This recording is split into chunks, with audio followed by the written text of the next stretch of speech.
Вітаю, гэта выданне навіну на Белсаце і я яго вядоўца Наста Печенькова. За 4 гады Беларусь губіла больш за 15 тысяч айцішнікаў. Кіберпартызаны апублікавалі засакрэчаную статыстыку пра страты ў сферы высокіх тэхналогіяў. Паводле дакументаў на 1 студзеня 2021 у сектары працавала больш за 93 тысячы асобаў. Тады як на 1 студзеня 2024 іх засталося крыху больш за 78 тысяч. Таксама скарацілася колькасць тых, хто працуе ў парку высокіх тэхналогіяў з больш чым 80 тысячаў да амаль 54 тысячаў. Паводле кіберпартызанаў дзяржаўныя органы вядуць спісы спецыялістаў, што выехалі за межы краіны, а таму вяртацца ў Беларусь для гэтых асобаў можа быць небяспечна.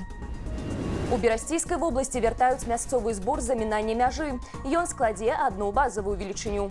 Бясплатна прайсці мяжу з еўразвязам кіроўцы змогуць да канца студзеня, а ўжо з 1 лютага вернецца аплата памерам 42 рублі. Такая ж захада дзеі і ў Віцебскай вобласці. Зборы ўвялі ў 2021 годзе. Тады ў памежным камітэце тлумачылі гэта неабходнасцю весці барацьбу з каронавірусам. Нягледзячы на тое, што пік хваробы ўжо прайшоў, грошы працягваюць паступаць у мясцовыя бюджэты.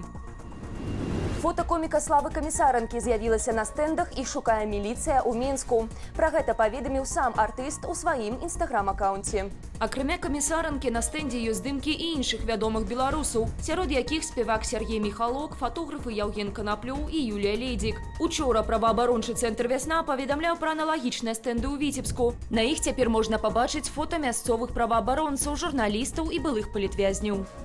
Польскі суд выдаў другі ордар на арышт суддзі Томаша Шмыта. Летась ён уцёк у Беларусь, дзе атрымаў палітычны прытулак. На гэты раз Шмыта падазраюць у злачынствах, звязаных з перадачай персанальных звестак. Летась у чэрвені на былога польскага суддзю выдалі ордар на падставе абвінавачвання ў шпіянажы, а ў кастрычніку Польшча анулявала ягоны пашпарт. У Беларусі Шмыт зарэгістраваў фонд «Польская праўда» і супрацоўнічае з лукашэнкаўскімі прапагандыстамі. Ён неаднаразова выступаў на праўладных тэлеканалах з абвінавачваннямі ў бок польскіх уладаў. Больш за 13 тысяч асобаў прымуць удзел у супольных беларуска-расійскіх вучэннях у верасні. Паводле Міністэрства абароны Беларусі гэта будуць адныя з самых маштабных манеўраў за апошнія гады. На вучэнні «Захад-2025» запросіць дэлегацыя ад краіны Хаўрусніц, аднак не выключаюць і прысутнасці заходніх назіральнікаў. Мы былі абавязаныя, ўжо паведамілі ўсім дзяржавам, удзельніцам венскага дакументу, пра тое, што ў нас адбудуцца гэтыя вучэнні. Мы плануем запрасіць дэлегацыі ад нашых саюзнікаў, сяброў, партнёраў на гэтыя вучэнні. Задума выпрацоўваецца, каго запрашаць на якім этапе. Мы ставімся станоўчай да шэрагу краінаў чальцоў Еўразвязу, асобных краінаў чальцоў НАТО. Апошні раз вучэнні «Захад» адбываліся ў Беларусі ў 2021 годзе. Праўда, тады ў іх удзельнічала значна больш вайскоўцаў, каля 200 тысячаў асобаў. З сённяшняга дня замежнікі змогуць трапіць у Беларусь праз расійскую візу. Пра гэта паведамляе Міністэрства замежных справаў.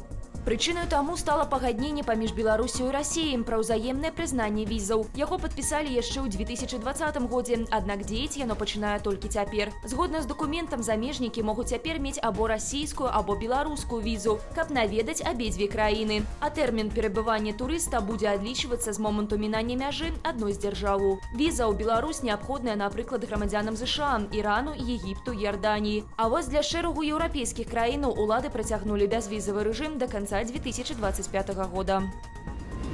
У Асіповічах у дзіцячым садку памерла дзіця. Яму было ўсяго 2 гады. Пра падрабязнасці трагедыі даведалася выданне «Зеркала». Паводле журналістаў здарэнне адбылося ў канцы снежня ў Асіповіцкім садку нумар 12. Дзіцё памерла ад асфіксіі. Суразмоўца выдання адзначае, што падчас вячэры хлопчык еў блінец і не змог яго пражаваць. У аддзеле адукацыі раёну выданню пацвердзілі інфармацыю пра гібель дзіцяці і заявілі, што следчы камітэт цяпер праводзіць правяранне. Таксама там адзначылі, што выхавальнікі і адміністрацыя садку працягваюць заставацца на сваіх працоўных месцах.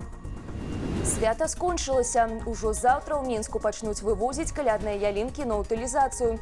Тэлеграм-канал жыллёва-камунальнай гаспадаркі апублікаваў месцы збору хвойных дрэваў.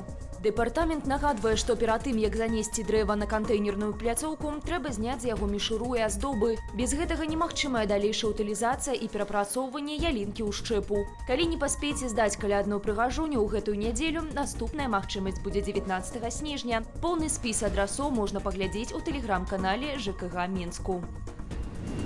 На гэтым я з вами развітваюся. Захвочваю ставіць лайки, каментаваць і дзяліцца нашым выданнем, калі гэта для вас бяспечна. А таксама чытаць Белсат у Telegram, QR-код на вашых экранах. Усяго вам добрага і да сустрэчы.